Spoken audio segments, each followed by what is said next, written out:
നമ്മളിപ്പോൾ കാണുന്നത് നടി മല്ലിക സുകുമാരൻ പറഞ്ഞിരിക്കുന്ന ഒരു പ്രസ്താവനയാണ്. അവർ പറഞ്ഞിരിക്കുന്നത് ഇങ്ങനെയാണ്: നമ്മൾ ജനിക്കുമ്പോൾ വീട്ടിൽ കാണുന്നതാണ് നമ്മുടെ ജാതി. അമ്പലത്തിലാണെങ്കിൽ കൃഷ്ണനെ വിളിക്കും, പള്ളിയിലാണെങ്കിൽ കർത്താവേ എന്ന് വിളിക്കും, മസ്ജിദിലാണെങ്കിൽ അള്ളാഹ് എന്ന് വിളിക്കും. ഇത്രയൊക്കെ ഉള്ളൂ ജാതി. ഇത് ഒരുപാട് ചിന്തിക്കേണ്ട ഒരു വിഷയമാണ്. നൂറ്റാണ്ടുകൾക്ക് മുമ്പ് ഈ ലോകത്തിൽ മതവും ജാതിയൊന്നും ഇല്ലാതിരുന്ന സമയത്ത് മനുഷ്യൻ ഉണ്ടായിരുന്നു. ഒരപ്പൻ്റെ ഒരമ്മയുടെ മക്കളായിട്ട് ഈ ലോകത്തിൽ ജനിച്ചവരാണ് ഇന്ന് ഈ 2025 ആധുനിക മാനവ നാഗരീതിയായിട്ട് ഇരിക്കുന്നത്. അന്ന് ആദ്യ കാലഘട്ടങ്ങളിലൊന്നും മതവും ജാതിയും ഉണ്ടായിരുന്നില്ല. മനുഷ്യൻ്റെ പേര് തന്നെ ജാതിക്ക് അതീതമായിരുന്നു. കാരണം മതവും ജാതിയും വന്നതിന് ശേഷമല്ലേ ഇന്ന് കാണുന്ന പലവരുടെയും പേരുകളുള്ളത്. കാരണം ഒരാളുടെ പേര് വെച്ചിട്ടാണ് അവൻ ഏത് ജാതിക്കാരനാണെന്ന് നമ്മൾ തിരിച്ചറിയുന്നത്. എന്നാൽ മതവും ജാതിയൊക്കെ ലോകത്തിൽ വരുന്നതിന് മുമ്പ്, താല്പര്യങ്ങളുള്ള എല്ലാ സമുദായങ്ങളും ലോകത്തിൽ വരുന്നതിന് മുമ്പ് മനുഷ്യനങ്ങനെ കാര്യമായിട്ട് മതവും ജാതിയും ഒന്നും ഉണ്ടായിരുന്നില്ല. അപ്പോൾ ആ കാലഘട്ടം വളരെ വ്യത്യസ്തമായിട്ടുള്ളൊരു കാലഘട്ടമായിരിക്കും.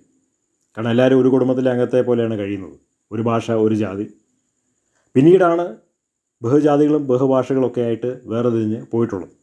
അങ്ങനെ പോയിട്ടുള്ള ഒരു സാഹചര്യം ഉള്ളതുകൊണ്ടാണ് ഓരോരുത്തർക്കും അവരുടേതായിട്ടുള്ള മതം വേണമെന്ന് അവർ ചിന്തിക്കാൻ കാരണം. അങ്ങനെയാണ് ലോകത്തിൽ പല ജാതികളുണ്ടായി, പല ജാതികൾ പലതരത്തിലുള്ള മതങ്ങൾ ഉണ്ടാക്കിയിട്ടുള്ളത്. ജാതിയിലും മതത്തിലും ഒന്നുമല്ല കാര്യമിരിക്കുന്നത് പ്രപഞ്ച സൃഷ്ടാവായിട്ടുള്ള ദൈവം ആരാണ്, ആ ദൈവത്തെ തിരിച്ചറിയാൻ വേണ്ടിയിട്ടുള്ള വഴി എന്താണ്, ആ ദൈവത്തെ കണ്ടെത്താൻ വേണ്ടിയിട്ടുള്ള വഴി എന്താണ്, ദൈവം മനുഷ്യനെ സൃഷ്ടിച്ചതിൻ്റെ ഉദ്ദേശം എന്താണ്, അതിൻ്റെ ലാക്ക് എന്താണ്, അതിൻ്റെ ലക്ഷ്യം എന്താണ്, ഇതൊക്കെ ഉള്ളതാണ് ഇതിൻ്റെ യാഥാർത്ഥ്യം.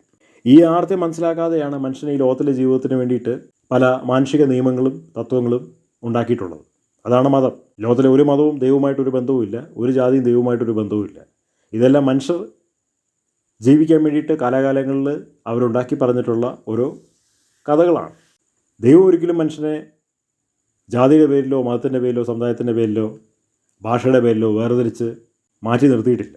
അങ്ങനെ ലോകത്തിലൊരു മതങ്ങളും പഠിപ്പിക്കുന്നില്ല. പക്ഷേ അപ്രകാരമാണ് എല്ലാവരും വ്യാഖ്യാനിക്കുന്നത്. ഇന്ത്യയിലിപ്പോൾ ഉണ്ടാകുന്ന പ്രശ്നങ്ങളെല്ലാം അതാണ് കാരണം. ബഹുജാതികൾ, ബഹുമതങ്ങൾ.